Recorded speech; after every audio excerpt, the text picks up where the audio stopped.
Здравейте! Сушилниците са вече готови.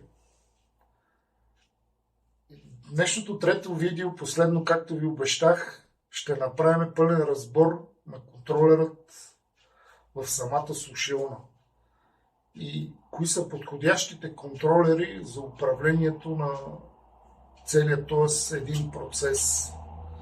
Да, някои ще кажат, контролерите, които ги слагам, не ги казвам. Не, напротив, ще ви ги кажа. Но пък самия факт, че контролерът е многопинов, но пък да се върнем на контролера. Контролерът има 7 изхода. Тия 7 изхода, абсолютно всичките изходи могат да свържа на него като уреди. Т.е. на него мога да вържа 7 уреда. В момента аз съм вързал 4 уреда. Напълно достатъчни за нашия процес. Макар че може да се слагат и допълнително нагреватели, да минава в режим сушене на въздуха по друг начин. Има много начини на комбинация с този контролер. Нека да започваме и да не ви занимавам с мене си и да обясня по-детайлно с увлажнителите как работи контролерът и кога се включва увлажнителът, кога се включва бактерицидната лампа, кога се включва компресорът, кога се изключва. Това са едни важни неща.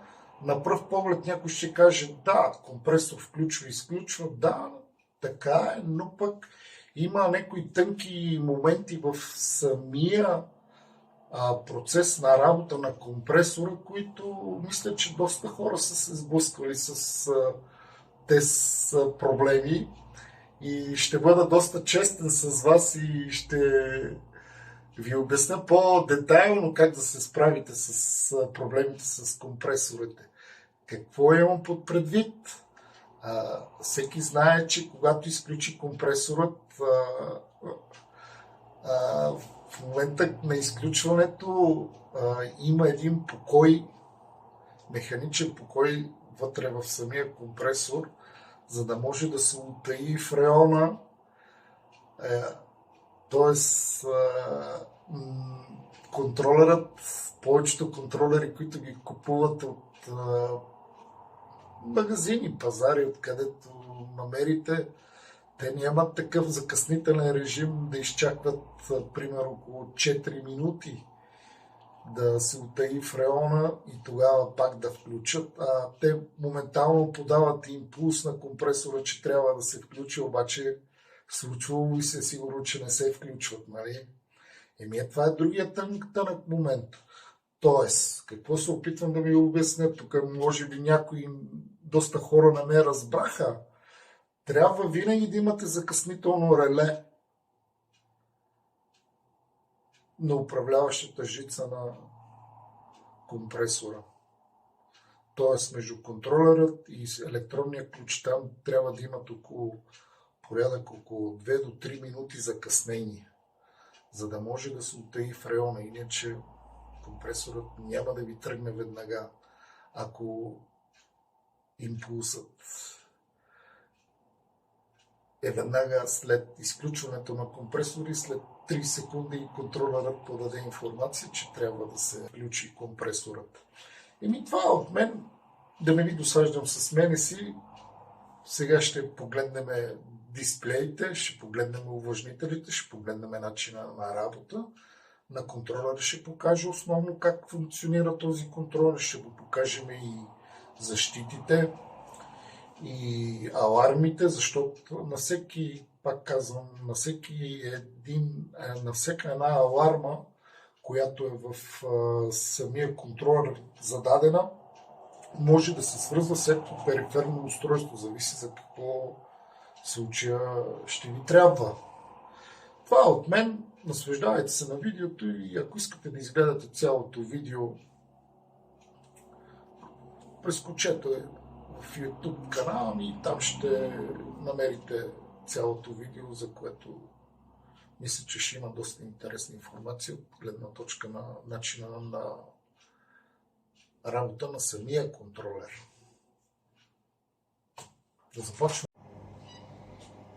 Ето е витрината.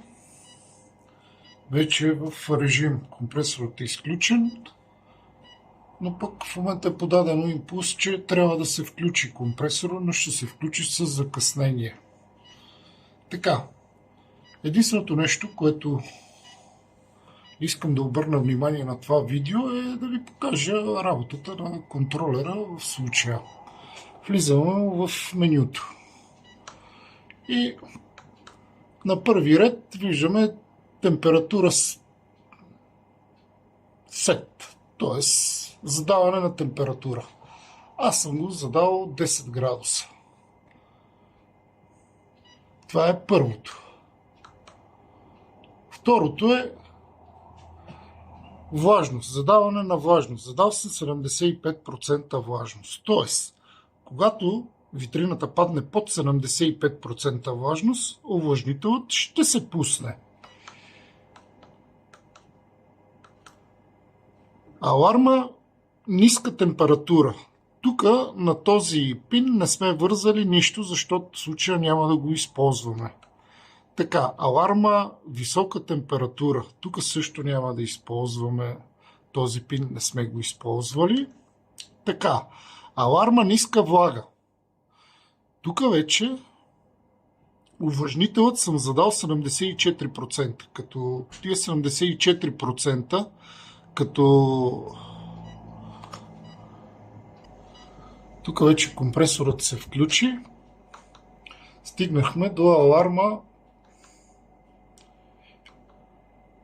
ниска влажност. Тук вече се включва алармата. Тоест не сме вързали нищо. Обаче тук на аларма висока влажност сме задали 76%. Тоест, когато витрината надвиши вътре влагата 76, над 76%, ще се включи вентилаторът, който ще избутва излишната влага до зададената стойност. А на нас случая зададената стойност ни е 75%. Това е относно трябва му малко време. Така, влагата, алармата, високата, ниската. Хистерс температура, т.е. това е диапазона на включване и изключване на компресора. Но тук пък това не е толкова от значение, колкото да има закъснителен режим релето. Ето, в момента показва висока влага и почне да пада. Но когато падне под 74%, веднага се включва увлажнителът и почва да вкарва допълнително пара. Естествено, трябва му малко време, защото целият един процес е доста дълъг като управление. Ето, тръгна. И сега ще ги качи до 75,5 и ще изключи увлажнителът. Но пък същевременно ще задържи така много кратко време, защото в момента изпарителя вътре изсушава достатъчно помещението в самото помещение. Ето, изключи. И сега се включи вентилатора. Тоест постоянно опреснява въздухът вътре, което е доста добре като вариант в случая, когато имате суджуци, няма значение. Какво ще да имате? Не се получава допълнително оплесеняване и ред други неща. Така, отиваме на режимите. Тук хистерезиса на включване и на изключване на увлажнител е 1%. Таймерът на включване и изключване на лампата. Така, аз в случая ще го настроя. Компресора се изключи. Аз в случая ще го настроя лампата, бактерицидната лампа, да работи 5 минути. Тук трябва да е на 0, защото сме в секунди. Он в секунди. Настройваме го.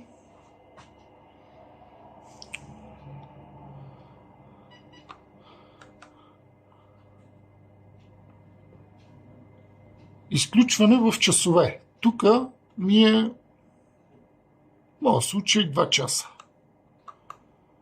Настроям го на 2 часа. Минутите са ми 0, секундите са ми пак 0 ще ги направиме. Така. Сега информацията е запаметена, но трябваше да настроихме колко време трябва да работи лампата. Казахме, че ще я настроим 5 минути. В часове няма да работи.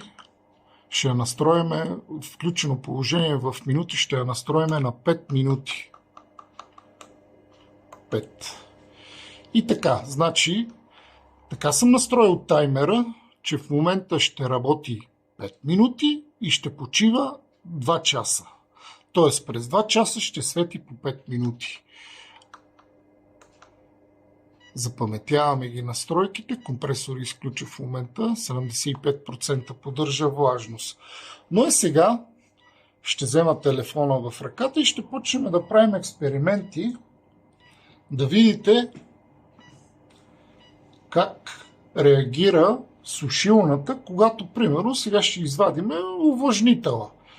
Но ще изчакаме да се включи компресора, защото в момента контролерът подава информация, че имаме за постигната температура и заради това не работи. Като се включи компресора, ще извадим увлажнителя, ще го извадим ръчно, ще ви покажа във видеото как ще спадне влагата доста критично, когато няма увлажнител.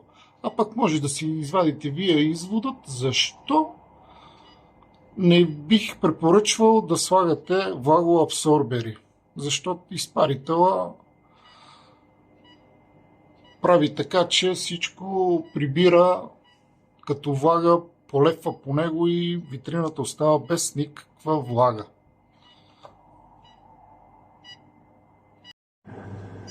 Преместваме се на другата витрина. В момента компресорът работи и изпарителът е почти замръзна. Хоп, спре компресорът, увлажнителът. В момента е 71% влажност и увлажнителът продължава да нагнетява влага, за да стигне до 75%.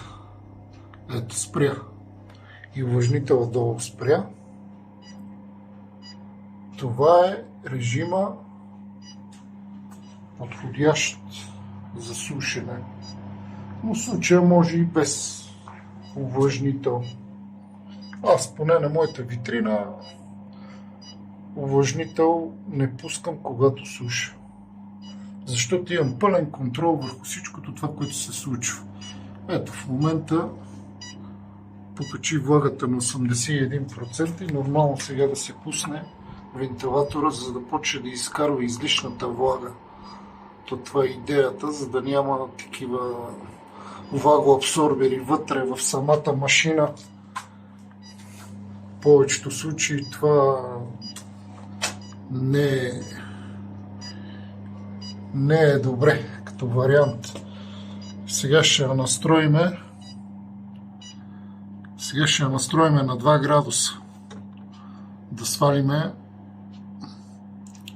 температурата за зреене. Още малко. Така, оставяме на 2 градуса. Запаметяваме информацията. И сега закъснителното реле, както виждате, витрината не тръгва. Защото контролер е така програмиран, за да не тръгва. Но във вашия случай, ако ползвате някакви по-елементарни термовлагорегулатори, желателно да имате, пак споменавам, закъснително реле, за да може хубаво да се утаи фреона и за да се случват нещата в добър режим. В момента 80% влажност и вентилаторът продължава да избутва влагата. И простия начин, че Изпарител в момента е кондензирал. Ето сега ще отворим да видите. Вода. И влагато ужасно много. Вие си представете с влагоабсорбер дали ще смогне на цялата тая машина. Едва ли. Едва ли ще смогне. Този вентилатор се затруднява да избутва влагата, но пък това е идеята, за да не... Защото може да се тури и по-голем вентилатор и по-мощен, но пък определено ще почне да влияе на температурата, а това вече не е окей. Трябва всичко да е много добре балансирано като управляващи уреди, за да не се получават дисбаланси или да бъда по-честен с вас, да не излиза от режима си, да е в параметри, които е допустими в нормите на отклоненията. Много важно нещо.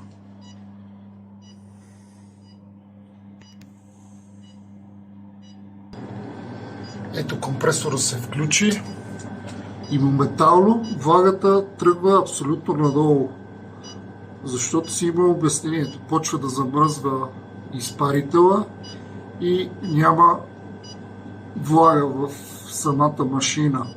Но пък вече като слезне под 75%, веднага ще се включи увлажнителът.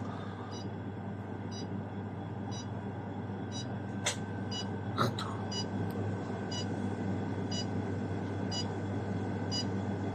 Така и температурата почна да спада.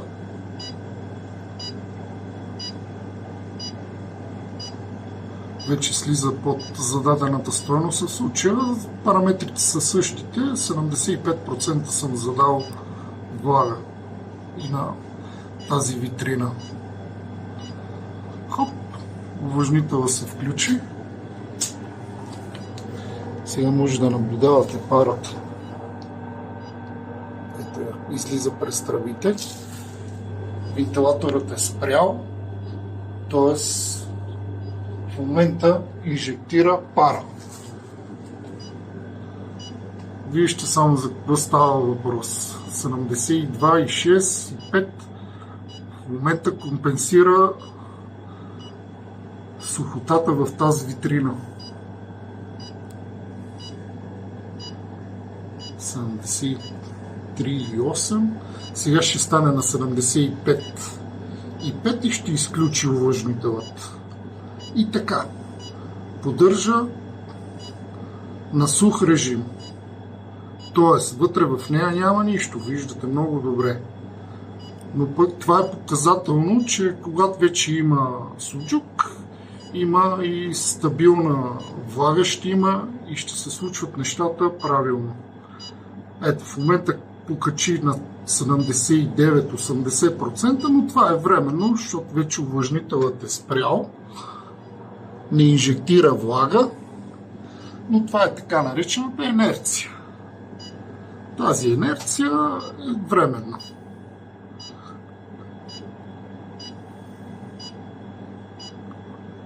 Ето, почва да пада надолу. Даже в момента се е включил и вентилаторът да изкарва излишната влага.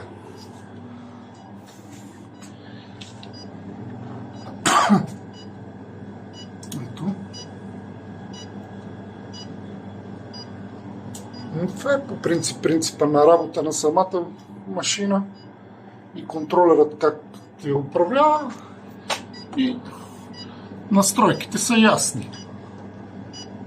Сега съм я настроил на 2 градуса да свали температурата, 75% влажност. Обясних ви с контролера как се случва и пак по същия начин. Цикличното реле. Имаме 5 минути време на бактериоцидната лампа и 2 часа почивка. Като бактериоцидната лампа мога да си я пускам по всяко време. В случая, когато зависи какво ще има вътре в нея. дали суджук, дали месо, всичко зависи от вас. И настройките на този контролер са абсолютно много лесни, не е нищо особено. Ето сега ще пусна таймера, т.е. таймерът сега не работи. След като не работи таймера, нормално и батерията лампа да не работи. Сега ще я пусна и ще свети 5 минути. Хоп! Лампата се пусна. И така ще работи около 5 минути тази лампа. После ще се изключи. Ето тук имаме обратно броене. Има още 5 минути и 29 секунди. И так, след като се изключи 2 часа. И пак казвам, настройките може да си ги правите както ви е на вас удобно. В момента ето витрината е в абсолютни параметри. 75% и продължава да сваля влагата до по-точно температурата до 2 градуса. Тоест трябва време, защото в момента беше на режим 10 градуса, в момента ще я свали до 2 градуса.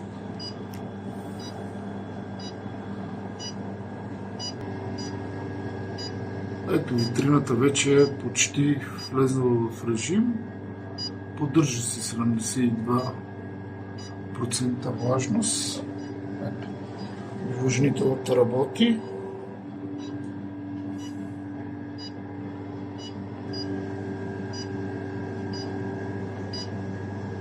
Ето.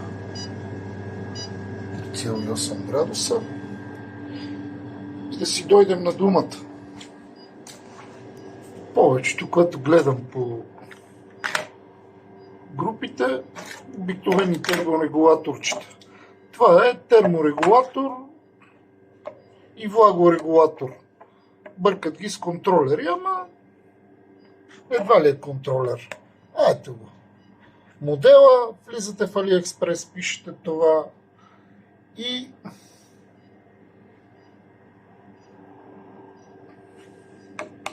но това е термовлагорегулатор, т.е. на него нямате пинове за управление на вентилатори и време за включване и изключване на лампите. Обаче ето ви едно нещо, което е напълно заместител на това, което виждате при мене. Това е термовлаго таймер регулатор. На него има и пинове за изходи, за таймера на лампата и има пинове за висока и ниска аларма на температура и на влага. Тоест, абсолютно едни и същи като параметри. Ето, произведено в България, доста кадърно направено, но пак преди да го инсталирате си трябва да имате доста добри умения, защото на него се връзват доста други неща. Това е му изхода за сензора, захранване трябва да му се върже. Сега ще ви го отворя отвътре да видите релетата, които абсолютно всички релета трябва да се направят електронни случаи, защото вътре са механични. Пък някой ако е решил, че така става, защото предполагам, че много хора чакаха тази информация, кой е подходящия контролер. Ето, това е подходящия контролер. На нашия пазар е нищо парие. В сравнение с тия бокуци, дето ги гледам по групите, дето ги толерират, това се равнява на това. На тия бокуци, дето ги толерират. Само, че това нещо струва 15 лева, а там виждаме ни такива баснословни суми. Но това е като информация. Сега ще ви го отворя отвътре да видите. И така.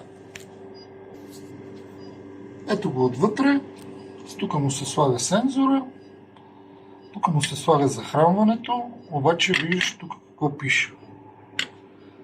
Температурен контрол на Solid State релета. Т.е. управляващата, която излиза от контролера, трябва да му се върже Solid State релета, а другите са механични. Обаче може да се направят електронни. Всичко трябва да се преправи. Това, казваме, най-подходящия. Това от мен.